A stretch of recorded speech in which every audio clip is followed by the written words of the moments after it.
ফজরের নামাজ কয় রাকাত? মানে একটা বিষয় খেয়াল করেন, ওনাকে জিজ্ঞেস করা হচ্ছে যে ফজরের নামাজ কয় রাকাত। উনি হাসতেছে। ফজরের নামাজ, আপনি মুসলিম না?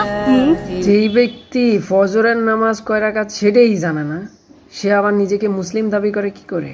তাহলে জানেন না ফজরের নামাজ কয় রাকাত? নামাজ পড়া হয় না? হয়। হয়। তাহলে কয় রাকাত নামাজ পড়েন ফজরে? না পারলে পাস করতে পারেন। পারি না। বাহ, কি সুন্দর হেসে হেসে উত্তর দিলেন। আপনি ফজরের নামাজ কয় রাকাত সেটা জানেন না, তা আপনি নিজেকে মুসলিম দাবি করেন কিভাবে? পারেন না? সো গাইস, আপু পারে না। ভাই রে ভাই, এদের কি লজ্জা শরম বলতে কিছু নাই?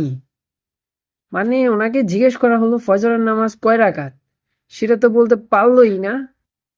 কিন্তু উনি রীতিমতো শুরু থেকে, একদম ভিডিওর শুরু থেকে উনি দেখতেছি শুধু হাসতেই আছে। এখন আপনি জাস্ট ওনাকে একবার জিজ্ঞেস করেন যে দুই একজন অ্যাক্টরের নাম বলতে, দেখবেন যে আপনি প্রশ্ন করার আগেই ওনার কাছে উত্তর রেডি থাকবে। উনি ৫ ওয়াক্ত নামাজ পড়তেছে। আমরা যে বর্তমানে কোন সমাজে বসবাস করতেছি সেটা আসলে এদেরকে দেখলে বোঝাটা সহজ হয়ে যায়। পরিশেষে একটা কথাই বলবো, আল্লাহ সবাইকে হেদায়েত দান করুক। আমিন।